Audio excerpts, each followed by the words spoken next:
look, the Republican Party has given us some people that we can't support, like Romney, like John McCain, and Bob Dole before that. And even George H.W. Bush, look what he did when he got in as president. Instead of going on with the third term of Ronald Reagan, what did he do? He turns around and destroys the work that Ronald Reagan did by breaking his pledge not to raise taxes. Mm-hmm. Not only not to raise taxes, but not to do the crazy spending that he did after he did raise the taxes. Yeah, absolutely, and that's why I said: are we in the midst of a war right now? We are having a war. The establishment, the establishment, they don't like conservatism either. Exactly so, right. And you can see that they're rejecting Ted Cruz. If anything, you can see that they would get behind Rubio. But here, so Dan, if you don't mind, let's start with soundbite number 220. Start soundbite 220, and then we're going to keep the show moving. Donald Trump has shown an extraordinary ability to understand how our economy works, to create jobs for the American people. He's done it here in Nevada. He's done it across the country. He understands that our economy is facing threats from abroad. He's one of the few people who stood up and said, you know what, China has been cheating. They've taken jobs from Americans. They haven't played fair. We have to have a president who will stand up to cheaters.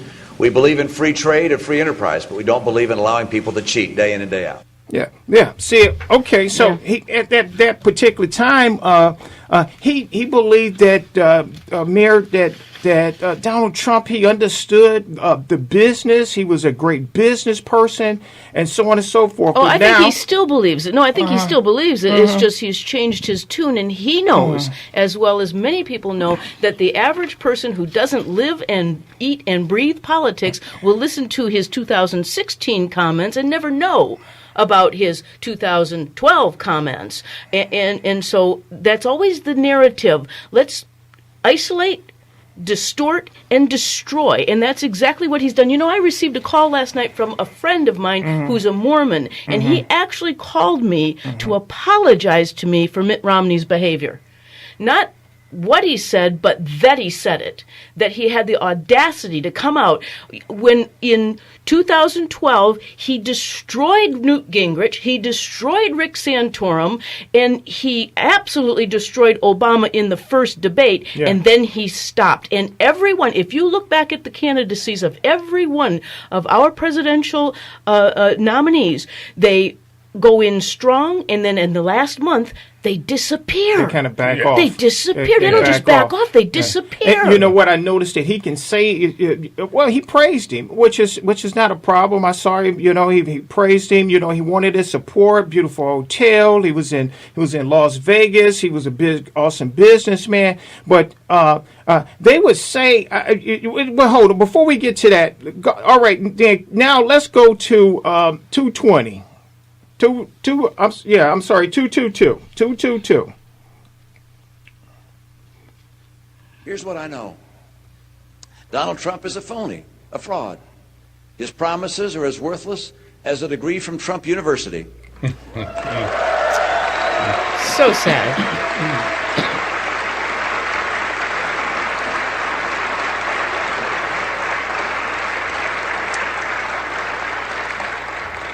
He's playing the members of the American public for suckers. He gets a free ride to the White House, and all we get is a lousy hat.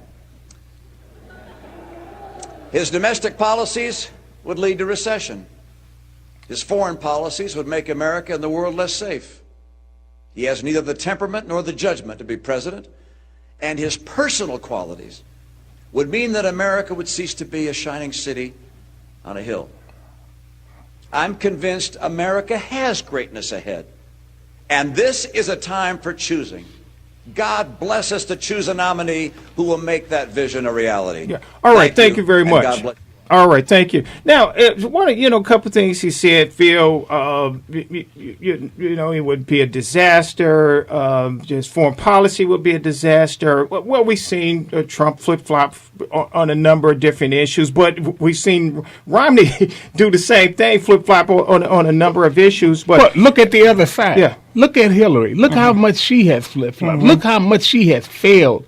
But you how notice much. they won't say anything about the other side at Exactly. all. Because they And have that's the why media. they want to create this war within their the own party. party. Yeah. Absolutely. And so this war that's going on, this is the establishment's war. This is the establishment's war on conservatism. Matter of fact, the establishment has been telling us for the last 30 years that we need to be more inclusive. We need to bring more, make the party more diverse. And Donald Trump is doing all these things. Matter of fact, if you notice that he's speaking in a very broad perspective on the campaign trail, bringing in people from a number of different areas. Yeah.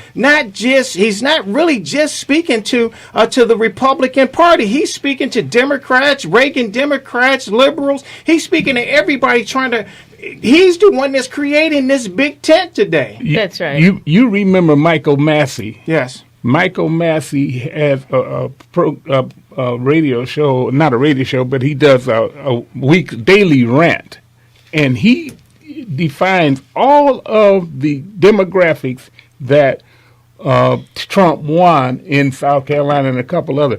He even won the black vote.